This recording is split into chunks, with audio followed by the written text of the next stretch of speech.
went through med school, you ran all these nonprofits, but last time we chatted, you had mentioned that there was a bit of a conundrum as to what you wanted to do after med school exactly, because you knew that it wasn't necessarily the direct path or the only direct path, because you saw that there were other opportunities beyond just going from an MD into a specialty of your choice.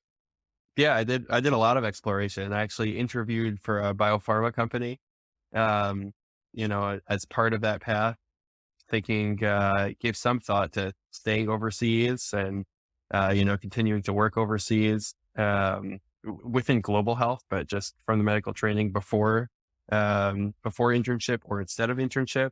And I gave a lot of thought also to like policy, ended up doing the MPH, along with that track of going through, formal training for internship and residency. But I thought about that as an alternate, and then gave a little bit of thought, but didn't really explore it at the time, the business world. And, it's funny that that's where it ended up, but thought about the VC world and, entering that with the ability to engage with a lot of different startups and a lot of different ideas and see what I could do to help. But I had no business training or thought at that time. So it was really something which was more unfamiliar and a harder jump at that time. Mm-hmm. I mean, at that time, you'd already done some work with nonprofits, as well as, you had mentioned to me at least some research work in your undergrad, which lent itself well to at least a step off into biopharma. I'm kind of interested in that, possible step towards biopharma. That's not necessarily something that I'd expect someone straight out of med school to go for. Could you tell us more about, that thought process, what you went through, and why you ended up not choosing that as the option to go down and instead chose residency?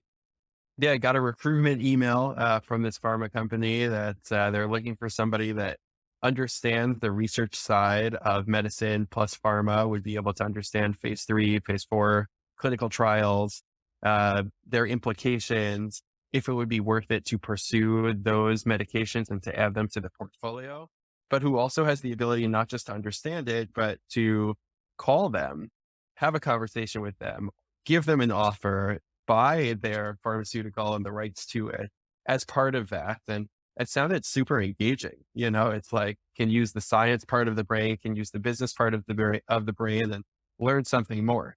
So it was really appealing. And that was definitely a strong consideration. I decided in the end that I didn't want to get stuck within that position without having different options and different understanding. And that in order to do that, I would rather complete the trail, even as I'm doing different aspects of this engaged learning, right? So it's like, I always think about what can I learn as I do different parts. Over here, it was like, well, what can I do? I'll definitely learn a lot more, but am I losing an aspect of my learning if I stop this path too short? It was a tough decision, but that was why I decided against it at that time.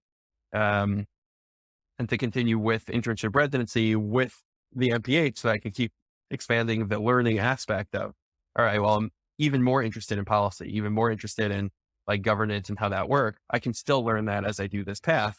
So I can do the hands-on aspect of what medicine really is to practice, which I didn't do as much in med school, because as a med student, when you're rotating, you have some of that in third year and fourth year, but as an intern and resident, you really have it more.